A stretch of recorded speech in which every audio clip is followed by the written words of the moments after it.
Nous arrivons à un autre moment important de ce culte, c'est le moment de l'annonce de la parole de Dieu. Je vous prie de vous lever. Et nous allons lire ensemble un texte dans la parole de Dieu, le même texte quasiment qu'on a lu dimanche dernier dans l'Épître aux Hébreux, au chapitre 9. Et je vais lire à partir du verset 11. Nous parlons donc depuis dimanche dernier de l'efficacité du sang de Jésus-Christ, une efficacité incomparable. Rien d'autre ne pouvait sauver notre âme, nous dit un chant.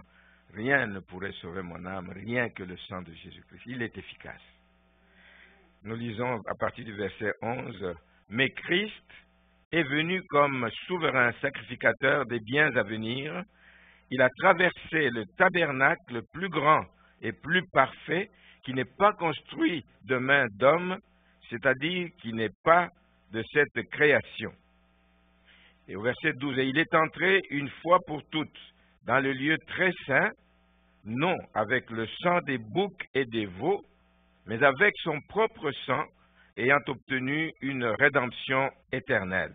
Car si le sang des taureaux et des boucs et la cendre d'une vache, répandue sur ceux qui sont souillés, sanctifie et procure la pureté de la chair, combien plus le sang de Christ, qui par un esprit éternel s'est offert lui-même sans tâche à Dieu, purifiera-t-il votre conscience des œuvres mortes, afin que vous serviez le Dieu vivant. » Le verset 15, je vais m'arrêter là. « Et c'est pour cela qu'il est le médiateur d'une nouvelle alliance. En Jésus-Christ, nous avons une nouvelle alliance, afin que la mort étant intervenue pour le rachat des transgressions commises sous la première alliance, ceux qui ont été appelés reçoivent l'héritage éternel qui leur a été promis. Amen. Père, je me soumets à toi ce matin, je te confie ton peuple, Seigneur. Parle-nous, Seigneur, et que ta parole puisse faire du bien à notre âme, puisse nous ouvrir les yeux aux réalités spirituelles, Seigneur, et que nous puissions nous accrocher, Seigneur, à cet enseignement au nom de Jésus. Amen. Donc, comme j'ai dit, ce matin, je vais poursuivre ce que j'ai commencé dimanche dernier en parlant ce matin plus spécifiquement des nombreux. Je ne vais pas énumérer tous les bienfaits, des bénéfices qui découlent du sang de Jésus versé à la croix. Il y en a beaucoup, vous pourrez en rajouter, mais je vais en prendre quelques-uns, les principaux. Et je vais commencer en attirant votre attention sur cet événement que j'appelle unique, l'événement qui s'est produit il y a 2000 ans à Golgotha, un événement unique qui a bouleversé l'histoire de l'humanité. Mais je dis bouleversé dans tous les sens. Une fois, j'ai déjà dit ici que c'est curieux que les gens comptent la venue de Jésus, c'est vraiment le bouleversement de l'histoire de l'humanité. Quand Jésus est mort à la croix, tout a changé. Tout a changé. Les gens qui étaient voués à la condamnation ne sont plus condamnés, etc. Il n'y a plus de condamnation pour eux. Il y a des grandes choses qui se sont produites. La planète tout entière, même ceux qui ne croient pas, en ont entendu parler. Amen. Et la planète entière en a été affectée. Amen. Aujourd'hui, partout dans le monde, qu'on le veuille ou pas, on fête Pâques, même si on ne lui donne pas le sens. Nous donnons le sens premier à Pâques, qui nous rappelle la mort de Jésus-Christ, la résurrection de Jésus, mais d'autres personnes ne fêtent pas. Ils ont créé toutes sortes de choses autour, publicité dans les magasins, les œufs de Pâques, etc. Mais tout le monde a été impacté par cet événement. C'est un événement unique. Et encore aujourd'hui, des gens continuent à être impactés parce qu'il y en a beaucoup qui n'y croyaient pas encore. Et je pense à une vidéo, je ne sais pas si vous l'avez vue, elle a été postée sur Facebook, elle circule. C'est une jeune fille, je ne la connais pas beaucoup, elle s'appelle, je crois, Amélie. Une jeune dame, quand je dis jeune fille, une dame, parce que j'ai appris qu'elle avait des enfants. Une jeune dame qui, depuis l'âge de 9 ans, dit-elle dans cette vidéo, éprouvait le mal de vivre. Elle n'avait plus envie de vivre. À 9 ans, vous vous rendez compte? Voici l'œuvre de l'ennemi. Ça commence à 9 ans. Il dit à ses parents, je n'ai plus envie de vivre. Je veux mourir, je n'ai pas envie de vivre. Et il voulait plusieurs fois mettre fin à ce jour, mais Dieu n'a pas permis. De 9 ans jusqu'à l'âge de 25 ans, elle a été touchée. Je vous passe les détails, elle a été touchée au plus profond de son être. C'est au mois de janvier de cette année. Et là, il a 25 ans. Donc, imaginez, 16 ans durant, torturé par l'ennemi. Torturée par l'ennemi qui la pousse absolument à mettre fin à ce jour. Et elle a été complètement délivrée au mois de janvier. Elle est en train de témoigner sur cette vidéo. L'impact de l'œuvre de la croix. Elle a commencé à prier parce qu'elle n'en pouvait plus. Il dit, je vais mettre mes fins à mes jours, etc. Il dit, mais je m'adresse à celui qui est en haut. Il ne sait pas qu'il ne le connaît pas, etc. Celui qui est, si tu existes, fais quelque chose, fais quelque chose. Et puis, il s'est produit des choses. Vous pourrez écouter ça sur Internet. Et elle a été complètement délivrée. Moi, je vais dire, en vous parlant de ça, c'est qu'il y a des gens qui nous disent, comme chrétiens, que nous rêvons. Vous êtes des rêveurs. Nous, on ne rêve pas. Amen. On ne rêve pas. Je vais vous dire, frères et sœurs, que Jésus n'est pas un mythe. Jésus est venu, Jésus a existé, il existe encore, mais il est venu sur cette terre. Jésus a accompli ce que la parole de Dieu dit qu'il a accompli. Et Jésus a eu un impact en ce temps-là, il a un impact encore aujourd'hui, il aura un impact pour l'éternité. Pour l'éternité.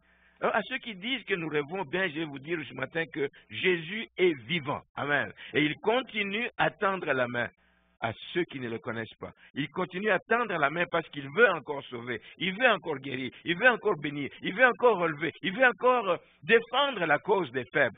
Jésus continue à tendre la main. C'est pour ça que je dis, il ne vous apporte pas la solution parce que lui-même est la solution.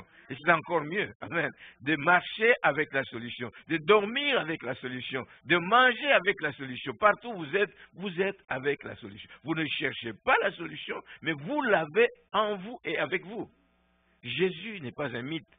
Jésus est une réalité. Il va régler des problèmes que vous ne pouvez pas régler avec l'argent.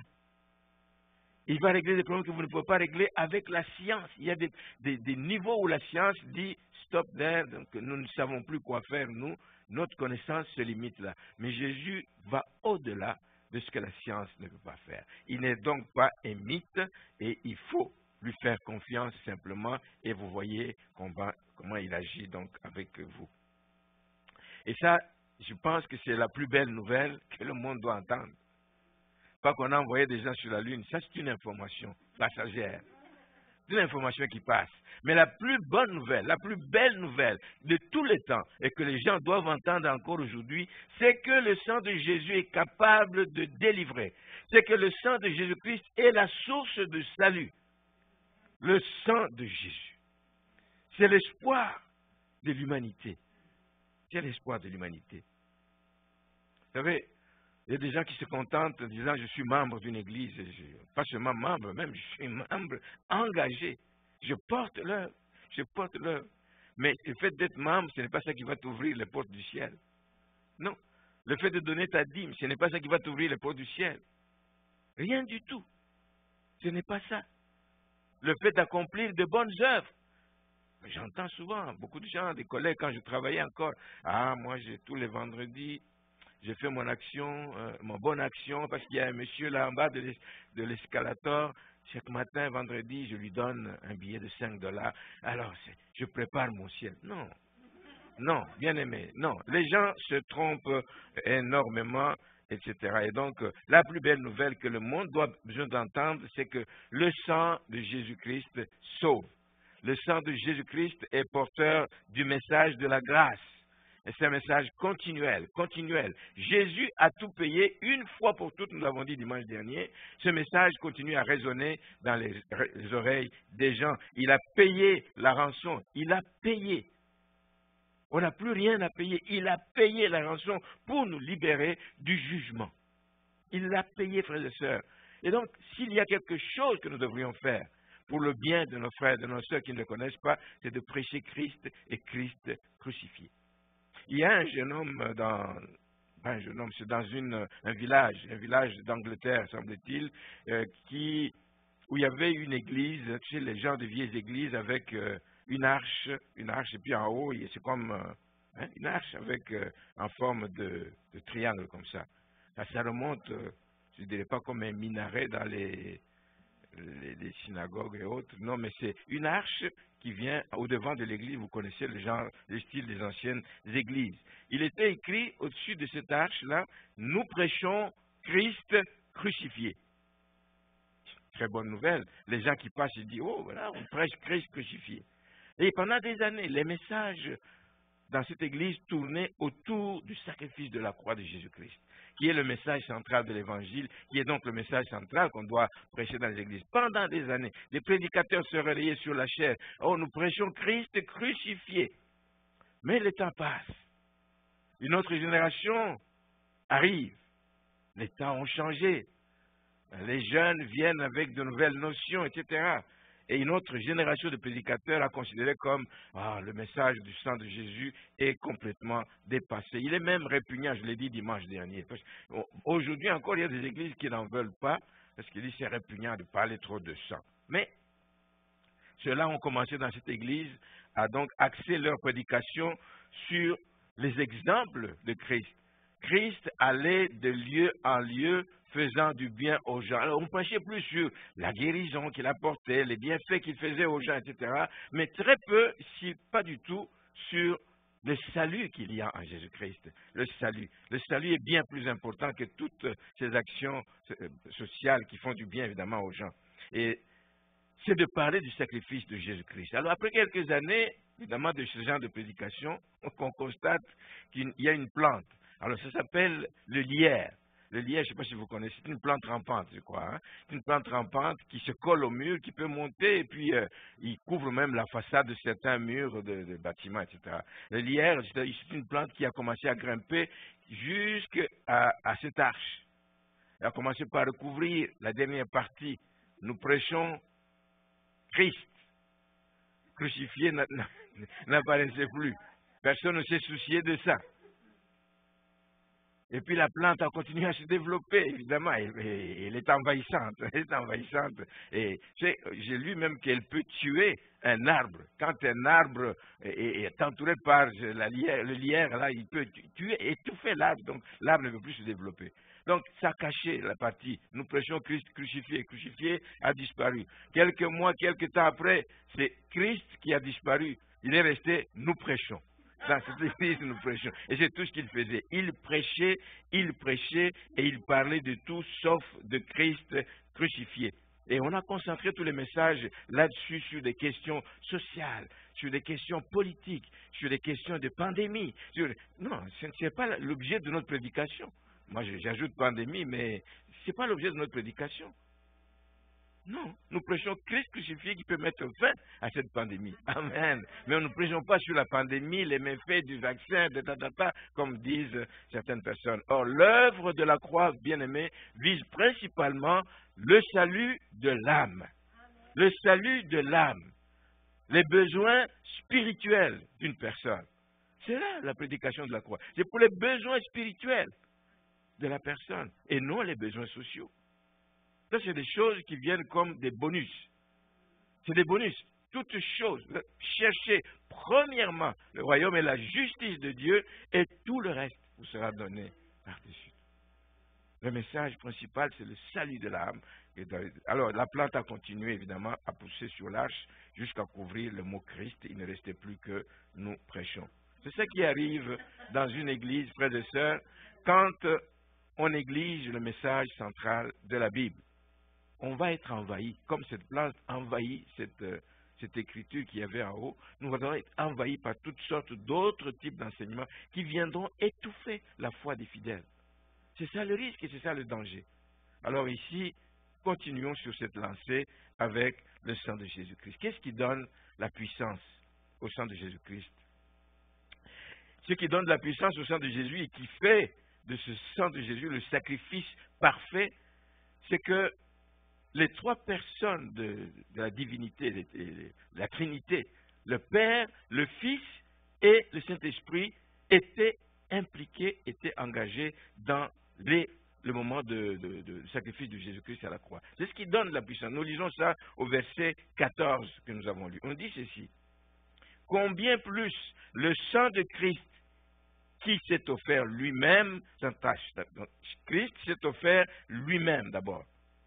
Mais il a offert son sang à qui? À Dieu. Il s'est offert lui-même sans tâche à Dieu. Combien plus le sang de Christ qui, par un esprit éternel, le Saint-Esprit était présent également dans l'opération. Et donc, Christ a offert à Dieu le sacrifice de son sang.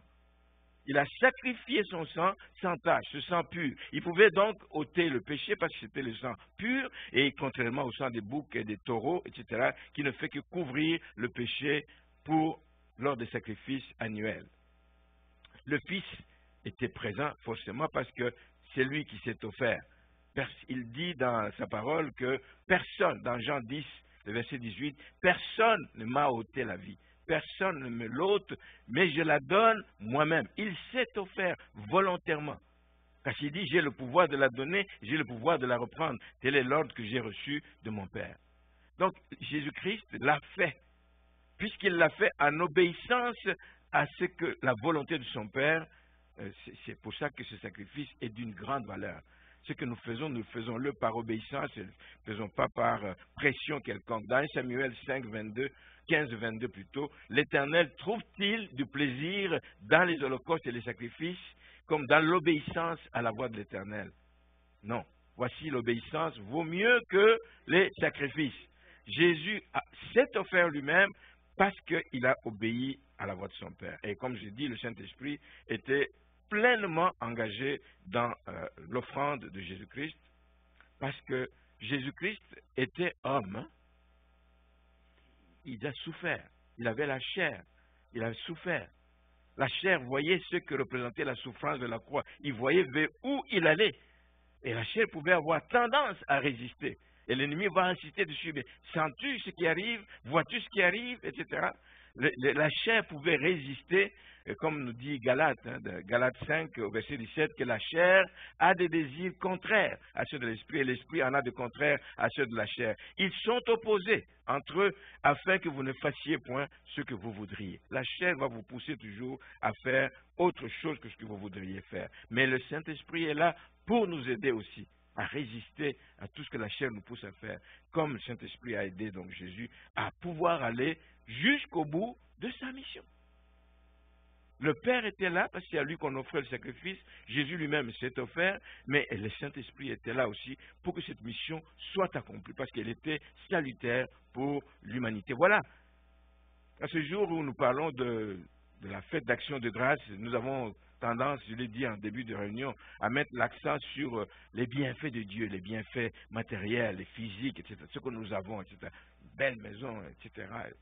C'est beau tout ça, mais ce n'est pas l'essentiel. Je voudrais vous inviter, en cette journée d'action de grâce, de penser aussi et surtout au sang de Jésus-Christ versé à Golgotha, parce qu'il y a de nombreux bénéfices à cause du fait que ce sang a coulé. Et je voudrais vous parler donc de quelques-uns ce matin. Je vais plus parcourir les versets et laisser parler la Bible. Je pense qu'il y a des versets qui parlent d'eux-mêmes. On n'a pas besoin nécessairement de les commenter.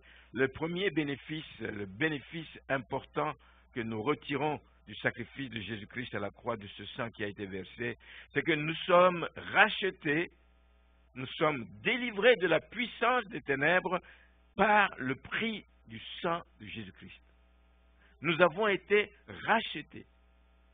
Le prix de notre rachat, c'est le sang de Jésus-Christ. 1 Pierre 1, 18 dit ceci, sachant que ce n'est pas par des choses périssables, par de l'argent ou de l'or que vous avez été rachetés, mais 19, mais par le sang, le sang précieux de Christ, comme d'un agneau sans défaut et sans tache. Donc, le sang de Jésus, c'est la rançon pour que nous soyons libérés des ténèbres, que nous soyons libérés de l'emprise de l'ennemi. Le sang a été payé en rançon, et c'est ça qui fait de nous des hommes et des femmes libres. Christ, en payant de son sang, a satisfait tout ce que la justice de Dieu demandait. Il n'y a rien d'autre, bien-aimé, qui pouvait nous racheter, rien d'autre qui pouvait satisfaire la justice de Dieu. Il y avait eu péché, le péché devait être puni. Jésus a pris notre place. Nous qui devions être punis, Jésus a pris notre place. Il a racheté, donc, par le prix de son sang. Et il y a un évangéliste, c'est peut-être le message qu'on doit dire aux gens, parce que beaucoup de gens ne comprennent pas quand on leur dit « Donnez votre vie au Seigneur, venez à Jésus, il sauve, etc. » Beaucoup de gens ne comprennent. Et il y a un évangéliste qui avait l'habitude d'aller d'endroit en endroit et avec une tente. Hein. Il évangélise, il monte sa tente, il évangélise. Quand il a fini, il démonte sa tente. Un jour, après avoir fait sa campagne d'évangélisation, il termine, il est en train de démonter la tente. Il y a un jeune homme qui vient le voir pour lui dire, il dit, mais est-ce que vous pouvez m'expliquer ce que je dois faire? Qu'est-ce que je dois faire? Donner ma vie au Seigneur pour avoir le salut, en fait. Qu'est-ce que je dois faire pour avoir le salut? Le monsieur l'a regardé, il a dit, désolé, il est trop tard. Le jeune homme regarde, vous voulez dire que comme vous avez démonté la tente, c'est fini là, il n'y a plus de salut pour moi, possibilité. Il dit non, c'est pas du tout ça que je veux dire.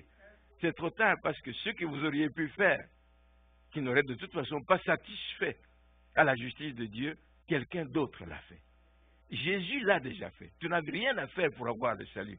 Tu n'as rien à faire. Tu juste te repentir, reconnaître que tu es pécheur, et puis donner ta vie au Seigneur, l'inviter à ce qu'il règne dans ta vie. Tu n'as rien à faire. Désolé, trop tard, il a eu peur qu'on lui dise, oh, mais donc c'est fini, là je n'ai plus aucune occasion. Ce n'était pas du tout ça. Il lui a expliqué simplement l'œuvre de la croix et puis il lui a demandé de passer par la repentance, ce que l'homme a fait et il est venu. Voyez-vous, c'est si simple parfois quand le cœur est prêt. Quand le cœur est prêt, juste donc présenter la chose. La Bible nous dit aussi dans Colossiens, au chapitre 1er, au verset 12, il dit « Rendez grâce au Père qui vous a rendu capable d'avoir part à l'héritage des saints dans la lumière, qui nous a délivrés de la puissance des ténèbres et nous a transportés dans le royaume du Fils de son amour. À cause du sang de Jésus qui a été versé, nous avons changé de maître. Il nous a rachetés, il est devenu notre nouveau maître. Celui qui régnait dans nos vies, nous l'avons abandonné, nous a sortis des ténèbres, du royaume des ténèbres, pour nous amener à la lumière, et nous avons été transportés à cause du sang de Jésus-Christ. Donc c'est le premier effet important, le premier bénéfice que je vois. Nous avons été rachetés, nous avons été délivrés des ténèbres, nous sommes les enfants de lumière. Merci Seigneur pour le sang qui a coulé. Il n'a pas coulé en vain. Alléluia. Un deuxième bénéfice, c'est que le sang de Jésus nous a lavés. Nous étions sales. Le péché nous rend sales. Nous a lavés de toute souillure, nous a justifiés et nous a pardonnés et réconciliés avec Dieu. Vous savez que le péché nous avait coupés de la communion avec Dieu. Il y avait un fossé qui nous séparait, impossible de communier avec Dieu, mais il est venu rétablir les choses par le prix de son sang. Il nous a justifiés. Dieu nous voit comme justes au travers du sang de Jésus-Christ. Il nous a réconciliés. Il y a de nouveau un contact avec le Père. Il est comme le pont par lequel nous pouvons arriver au Père. Jésus l'a fait. Colossiens 2,13 dit, « Vous étiez morts. Vous étiez morts par vos offenses. Et par l'incirconcision de votre chair, il vous a rendu à la vie avec lui il nous a rendus en nous faisant grâce pour toutes nos offenses. Il nous a fait grâce. Nous n'avons rien payé. Il nous a fait grâce pour toutes nos offenses. Il dit, il a effacé. Ça j'aime, belle image. Quand tu effaces, il n'y a plus de traces. Il a effacé l'acte dont les ordonnances nous condamnaient et qui subsistait contre nous, et il l'a détruit en le clouant à la croix. Merci Seigneur. Donc, puisqu'il a tout effacé, tout ce qui nous empêchait d'avoir accès à la vie éternelle n'est plus. Nous avons droit à la vie éternelle. Nous avons la vie éternelle et nous rentrons automatiquement dans ce plan. Quand Dieu a créé l'homme bien-aimé, ce n'était pas juste pour le créer et l'abandonner là-bas, c'était pour vivre l'éternité avec lui. C'était le plan initial de Dieu, ce plan qui a été arrêté par le péché de nos premiers parents. Il a été arrêté, mais Dieu le rétablit. Nous pouvons de nouveau vivre, nous avons la vie éternelle avec lui. Nous passerons l'éternité avec lui parce que le sang a coulé à la croix de Golgotha. Amen. Dans Romains chapitre 5, le verset 1er, Il dit, étant donc justifié par la foi, le fait de croire en Jésus, le fait de croire en ce sacrifice de Jésus nous justifie. Étant donc justifié par la foi, nous avons la paix avec Dieu par notre Seigneur Jésus-Christ. Ça veut dire nous sommes justifiés, nous sommes regardés comme justes. Des fois, nous voulons nous culpabiliser. Ah, je suis sale, je suis pécheur, je suis ceci, je suis cela. Mais Dieu nous voit comme justes. Amen. Il nous voit comme justes. Il nous regarde comme justes, sans offense, dès le moment où nous croyons en celui qui a répandu son sang. Je vais en reparler un petit peu plus tard. Dans Colossiens, chapitre 1er, le verset 20, il a voulu, il c'est Dieu, il a voulu par lui, par Jésus-Christ, réconcilier tout avec lui-même, tant ce qui est sur la terre que ce qui est dans les cieux, en faisant la paix par Jésus-Christ, par le sang de sa croix. Justifié par le sang de Jésus-Christ. Le sang est donc la source de notre justification, un autre bénéfice important. Le troisième bénéfice que je voudrais épingler ce matin, c'est que nous sommes pas seulement justifiés, mais nous sommes sanctifiés. Nous sommes rendus saints par le sang de Christ. Hébreux 13, verset 12, nous dit ceci. C'est pour cela que Jésus aussi, afin de sanctifier le peuple par son sang, a souffert hors de la porte. Jésus n'a pas souffert en vain. Il a souffert pour nous sanctifier. Pour nous sanctifier. Sanctifier, c'est mettre à part. Sanctifier, c'est un peu consacrer. Mettre à part, séparer. Ça veut dire que le sang nous met à part. Le sang de Jésus-Christ nous sépare du monde, nous sépare de tous ceux qui ne connaissent, nous sépare pour Dieu. Pas juste nous mettre à part et dire, bon, vous êtes une catégorie à part, non. Mais c'est pour Dieu qu'il le fait. Donc il y a quelque chose que nous devons faire. Il y a quelque chose que nous devons faire par la suite. Donc il nous sépare pour Dieu pour que nous le servions. Pour que nous le servions. Le salut, c'est pour que nous puissions être au service du royaume. Ce n'est pas juste, comme j'aime dire, d'attendre d'aller au ciel. Je suis sauvé, j'attends le retour de Jésus-Christ pour que j'aille au ciel. Non, c'est pour servir. Tant que tu vis sur terre, c'est pour que tu serves le Seigneur. Et qu'un jour, quand tu le verras face à face, qu'il te dise, viens, bon et fidèle serviteur, entre dans la joie de ton maître. On n'est pas sauvé pour être assis, se réjouir, je ne vais pas sortir, je ne vais pas rencontrer des gens pour ne pas pécher. Non. Non, frères et sœurs. Amen. Tu tombes, tu te relèves, mais tu continues le chemin. Le Seigneur est avec toi. Alléluia. Merci Seigneur. J'aimerais rappeler ici, je n'entrerai pas dans les détails, c'est un message que j'ai apporté en 2019, ici sur la sanctification. Je parlais de différentes sortes de sanctification. J'en avais énuméré 3. La sanctification positionnelle, le fait que nous avons cru en Jésus-Christ, nous avons été rendus justes aux yeux de Dieu. À cause de notre position en Jésus-Christ, nous sommes rendus justes aux yeux de Dieu. C'est une position de sainteté absolue, que personne ne peut m'arracher. Pas du tout. Personne ne peut me l'arracher. Une position de sainteté absolue qui relève de l'œuvre personnelle de Jésus-Christ. Personne d'autre ne pouvait le faire. C'est dans sa décision souveraine qu'il nous a sanctifiés parce que nous sommes en Christ. Nous sommes rendus saints. Mais il y a cette autre sanctification qui nous revient. Et nous ne la faisons pas seuls d'ailleurs parce que le Seigneur nous aide encore. C'est la sanctification progressive, continuelle. Nous vivons sur terre, nous pouvons tomber, nous devons faire des efforts continuellement. Il y a des luttes dans lesquelles nous allons nous retrouver, mais le Seigneur est là pour nous amener jusqu'au bout de nos luttes, etc., pour que nous puissions vivre donc dans le siècle présent selon la justice et selon la piété. Nous sommes encore sur terre, mais il y a une attitude, il y a une marche que nous devons adopter. Ça relève de nous. Dieu ne le fera pas à notre place. Dieu va nous aider à ce que nous marchions dans cette sanctification continuelle, progressive. Dieu va nous aider, mais afin que nous puissions porter des fruits qui glorifient Dieu. Et c'est notre responsabilité, pendant que nous sommes ici-bas, etc. Et il faut qu'à un moment donné, les deux correspondent, qu'il n'y ait pas comme dualité dans la personne. D'un côté, je suis sanctifié parce que je suis en Christ, sanctification absolue, Dieu me voit comme ça, mais de l'autre côté, ma vie, elle passe un autre message. Non. Il faut que les deux correspondre. C'est pour ça qu'il y a un travail continuel que nous faisons, mais avec l'aide du Seigneur. Mais il y aura évidemment cette sanctification finale, où rien ne pourra plus rien changer quand nous serons au ciel. Quand nous serons au ciel, nous serons dans un corps glorieux, vous le savez, et on ne peut plus pécher, etc. Il n'y a plus de plaintes, et tout. Donc nous serons à l'abri du péché. Ça, c'est vraiment la sanctification finale, vers laquelle nous tendons. Nous marchons vers la perfection, et nous l'aurons quand seulement nous serons au ciel.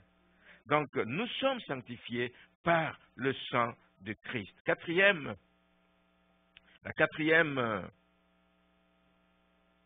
Le quatrième bénéfice, c'est que, et il n'est pas le moindre, c'est que nous avons un accès libre au lieu très saint. Wow! Nous avons parlé dimanche dernier comment le sacrificateur, le souverain sacrificateur dans l'ancienne alliance devait rentrer une fois l'an dans les lieux très saints. Une fois l'an. Il était seul à pouvoir y entrer. Il entrait au nom de tout le peuple. Mais ici, nous avons, toi et moi, un accès libre au lieu très saint. Hébreux 10, 19 dit ainsi donc, frères, puisque nous avons, au moyen du sang de Jésus, une libre entrée. Vous n'avez pas à payer. Alléluia. Vous n'avez pas à payer. Vous n'avez pas à demander des rendez-vous. Parce que les rendez-vous, on peut vous les refuser. Je vais aller rencontrer le Premier ministre du Québec. Je peux demander un rendez-vous. Peut-être un jour, on me recevra, mais ça peut passer des années avant que je sois reçu. Mais ici, devant celui qui est au-dessus de tous ces premiers ministres et tous les rois de la terre, j'ai un accès libre. Le matin, quand je veux lui parler, je lui parle. Dans mon auto, je lui parle. Dans ma salle de bain, je lui parle. La nuit, je lui parle. Personne ne va m'en empêcher. Et vous comprenez le privilège que nous avons, bien aimé, à cause du sang de Jésus-Christ. Puisque nous avons, au moyen du sang de Jésus, une libre entrée dans le sanctuaire par la route nouvelle et vivante qu'il a inaugurée pour nous au travers du voile. Le voile s'est déchiré quand Jésus est mort à la croix et depuis lors, nous avons un accès libre. Pas besoin d'intermédiaire, nous prenons simplement la liberté de nous approcher. Et nous ne le faisons pas souvent, malheureusement. Prenons le temps, bien-aimés, d'approcher le trône de grâce. Nous l'avons dit, pour adorer. Adorer celui qui nous a libérés. Adorer celui qui nous a sauvés. Adorer celui qui est allé nous préparer une place. Adorer celui qui a sacrifié sa vie, qui n'avait pas péché, mais qui a sacrifié sa vie pour que aujourd'hui, moi, je sois appelé enfant de Dieu, pour l'adorer. Prenons le temps de l'adorer. Nous avons cet accès libre. On ne le fait pas assez. Mais prenons le temps aussi de nous approcher de lui, pour que nous puissions développer cette intimité. Cette intimité, ce n'est pas seulement nous qui la recherchons. Dieu a besoin de maintenir cette intimité avec les siens. Il a besoin de nous. Quand il était sur terre, il nous parle, je ne sais pas dans quel évangile, en tout cas quelque part dans la parole de Dieu, on nous dit que Jésus aimait prendre ses disciples pour être avec lui. Être avec lui le plus longtemps possible. Et le plus souvent possible, être avec lui. Et c'est ce qu'il veut avec nous aussi. Il ne doit pas attendre, demander un rendez-vous. Il dit, mais Jean, tu m'as oublié, là, ça fait longtemps. Là. Non. Nous devons aspirer à cette intimité, la cultiver. Ça fait du bien à notre âme et le Seigneur s'en réjouit aussi. Mais nous nous approchons également du trône de grâce, et c'est ce que nous faisons le plus souvent, pour être secourus dans nos besoins. Quand on prie, c'est souvent pour présenter des requêtes. Mais je peux prendre du temps avec Dieu juste pour le contempler, juste lui dire combien je l'aime. Juste ça. Il a tellement fait pour moi que je peux lui dire de temps en temps, Seigneur, je t'aime. Je réalise que je ne serais pas devenu qui je suis aujourd'hui sans toi. Je t'aime. Je suis reconnaissant de te connaître et de t'avoir. Prendre ce temps. Entre amoureux, on le fait. Des gens voyagent au loin pour prendre du temps, se regarder face à face, prendre du temps, et oubliant les enfants, oubliant tous les tracas de la vie. On va voyager loin pour avoir du temps à nous seuls. Mais Dieu a besoin que nous prenions ce temps avec lui aussi. C'est pour ça qu'il nous a ouvert cet accès libre au trône de la grâce. Voilà, bien-aimés, autant de bienfaits. Je peux en rajouter. Je peux dire que nous avons la victoire, nous avons beaucoup de choses. Nous avons la guérison aussi à cause du sang de Jésus-Christ, parce que dans Ésaïe 53, par ses meurtrissures, nous sommes guéris. Il y en a tellement, vous pouvez chercher, vous allez en rajouter. Donc, voilà quelques-uns des acquis auxquels nous pouvons nous accrocher. Et il faut s'y accrocher. Ce sont des acquis que personne ne peut. Il faut les proclamer. Il faut le proclamer. Je suis libre. Je peux accéder au trône de grâce à tout moment. Je suis libre. Je suis libre. L'ennemi n'a pas de pouvoir sur moi. Rien ne m'empêchera de louer, de célébrer le Seigneur. Rien ne m'empêchera. Ni les problèmes, ni la solitude, ni les difficultés. Rien ne m'empêchera. Donc j'ai été racheté. J'ai été réconcilié avec Dieu. J'ai été sanctifié. J'ai été mis à part. J'ai un accès libre. Je suis guéri. J'ai la victoire à cause du sang de Jésus-Christ. Tous ces acquis sont là qu'on puisse y faire appel dans notre mémoire. Quand les choses deviennent difficiles, vous vous en rappelez, vous dites non. Celui qui est avec moi, il a accompli de grandes choses. Alléluia. Merci Seigneur. Je vais revenir au verset 14 de notre texte d'Hébreu, qui disait ceci, dans Hébreu 9, verset 14, je veux dire, combien plus le sang de Christ, qui par un esprit éternel s'est offert lui-même sans tâche à Dieu, purifiera-t-il votre conscience des œuvres mortes, afin que vous serviez Dieu. Donc, ce passage précise bien que nous avons été élus pour que nous soyons au service de notre Dieu. Pour moi, il est impossible de servir Dieu en paix lorsque il y a encore des menaces qui pèsent sur nous. Si tu te sens menacé par l'ennemi, si tu te sens menacé par des tas de choses, c'est impossible de servir Dieu. Oh, nous avons été libérés de tout ça. Nous avons été libérés. Il y a une menace qui pèse même sur des personnes qui ont reçu Christ dans leur vie à un moment donné, la menace du jugement. Savez-vous qu'il y a encore des chrétiens qui pensent que le jugement est une menace pour eux. Pourtant, Christ nous a libérés de toute condamnation. La Bible le dit dans Romains 5, 18, par une seule offense, la condamnation a atteint tous les hommes, de même par un seul acte de justice, la justification qui donne la vie s'étend à tous les hommes. Quand tu as donné ta vie au Seigneur, quand tu as cru au Seigneur Jésus-Christ, il n'y a pas de raison de croire encore que... Oui, nous passerons devant le trône de Christ, pas pour être jugés, mais c'est pour recevoir des récompenses. C'est pour recevoir des récompenses. Il n'y a pas de jugement encore possible. Nous avons cette assurance. Il faut que ce soit une assurance qu'il n'y a pas de condamnation pour ceux qui sont en Christ. Romains 8, 1. Il n'y en a pas. Il n'y en a pas. Et que cette menace ne pèse plus jamais sur vous. C'est pour ça que nous chantons ce chant qui dit « Rien ne peut sauver mon âme, rien que le sang de Jésus-Christ. » Rien ne peut sauver mon âme, rien que le sang de Jésus-Christ. Il nous sauve donc sans que rien ne vienne peser comme jugement sur nous. La menace, une autre menace, c'est qui peut venir de l'ennemi qui accuse. Lui, il accuse. Il va vouloir vous montrer, il dit, non, là vous n'y êtes pas, là vous avez fait ceci. Si vous continuez à l'écouter, vous risquez de tomber dans le piège de l'ennemi. Alléluia. Alors que chaque fois que l'ennemi veut vous accuser, vous devez lui résister. Amen.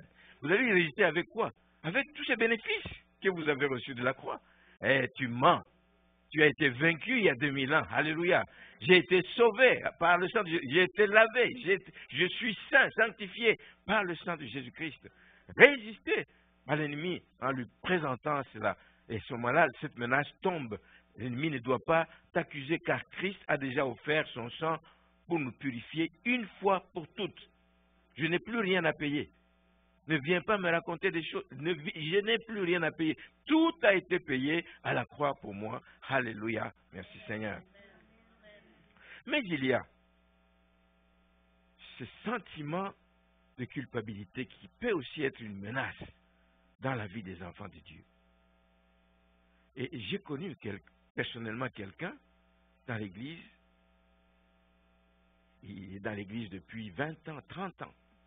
Mais plusieurs fois, quand vous parlez avec la personne, vous sentez, il dit, est-ce que vraiment le Seigneur me pardonnera ce que j'ai fait quand j'étais... J'ai dit, mais mon frère, il y a quelque chose que tu n'as pas compris.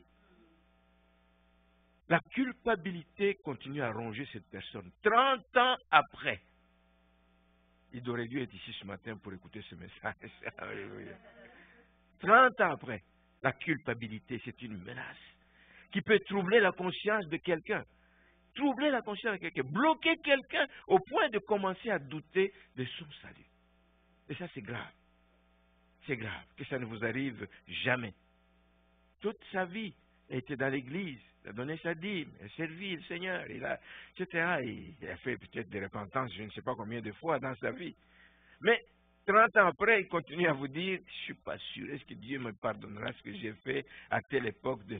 Frère, il n'y en a pas. Il a effacé l'acte qui nous condamnait. Il a cloué à la croix. Il n'y a plus de traces. Il a tout oublié. Merci Seigneur. Voici des assurances avec lesquelles nous devons marcher. Voici des assurances qui doivent nous tenir fermes, qui doivent nous tenir forts dans le cheminement que nous avons. Et toutes ces menaces n'ont et ne devraient avoir aucun effet pour les élus à cause de l'efficacité du sang de Christ. Juste, je termine ce matin en lisant un texte et nous allons prier. C'est un texte dans Romains chapitre 8 que vous connaissez. J'aime beaucoup ce passage. Je vais juste le lire. Je vais lire à partir du verset 33.